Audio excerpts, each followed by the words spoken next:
هر څه چې کوې په دنیا کې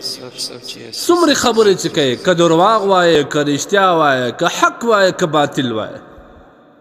ستا په روژو باندې فرشتې ناستې دي هغوی سره قلم او کتابچه ورسره ده دا ستاسې ثبتوي در هغه وخته پورې چې تا ته د مرګ سلګۍ راځي ته د دنیا څخه رحلت کېږې تر هغه ساعته فرشتې ستا ټول افعال ټول اقوال لیکي نو آیا تا ته پکار ده چې څه وکړم تا ته دا خوند درکوي چې د قیامت په ورځ زما په عملنامه کې درواغ ډېري تا ته دا خوند درکوي چې زما په عملنامه کې غیبت ډېري تا ته دا خوند درکوي چې زما په عملنامه کې بهتان ډېري او تا ته دا خوند درکوي چې زما په عملنامه کې بېهوده لهو او لعب خبرې ډېري که ستا ته خوند دا درکوي چې زما عملنامه دې د خدای د ذکر او د استغفار نه ډکوي نبی کریم صلی الله تعالی علیه وسلم فرمایي چې طوبى لمن وجد في صحيفته استغفارا كثيرا خوشبخت دی هغه کس خوش خبرې دی وی له هغه سړي لپاره چې د قیامت په ورځ د ده عملنامه خلاص سول او د ده په عملنامه کې استغفار ډېر زیات استغفر الله استغفر الله استغفر الله تاسو خپله خوله د استغفار په کلماتو باندې لنده ساتئ شایسته یې ساتئ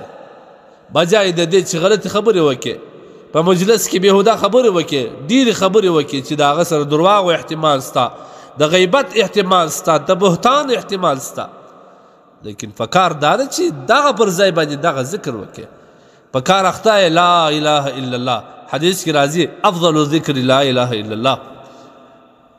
دا خپله خوله په لا اله الا الله باندې همیشه مصروفه ساته کار کوي استغفر الله استغفر الله استغفر الله نبی علیه الصلاة والسلام فرمایي زما په زړه کې یو وخت کله کله وریځ غوندې شی راسي انه لیغان علی قلبي زما په زړه باندې یو قسم وریځ غوندې شی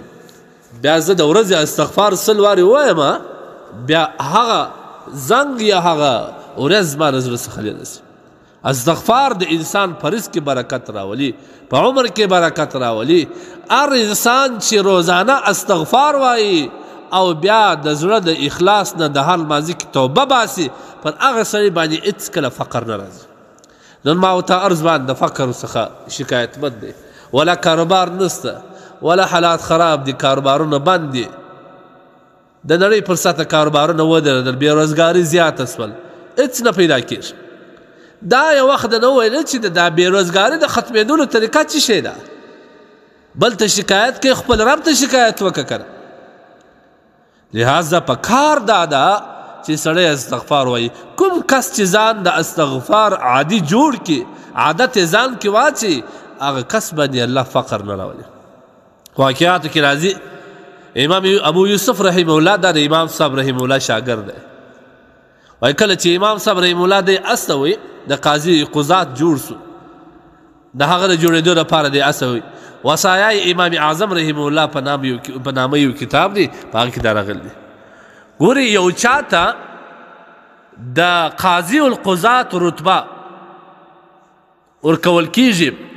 او هغه چې د ده استاذ دی هغه یې رخصتوي وصیت ورته کوي کوم وصیت ورته کوي نو باید دا ورته وایي چې ته باید ښه فیصله وکړې ښه قضاوت وکړې د قرآن او حدیث اجماع او قیاس په رڼا کې وکړې داسې باید وکړې لیکن امام اعظم رحمه الله دا نه ورته وایي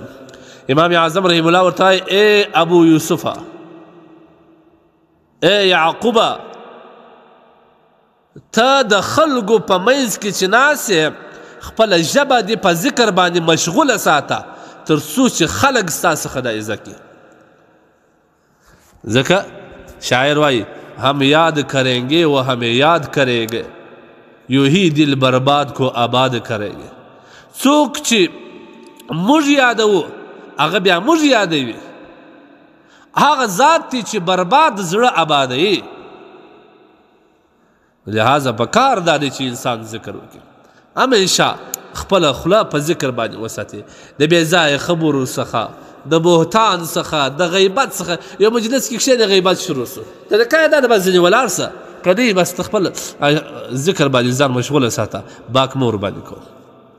نو لہذا مسلمان دپاره د ده د کامیابۍ یو لویه ذریعه دا ده چې دی همیشه خوله په استغفار باندې لنده ساتي او د خدای تبارک وتعالی ذکر کوي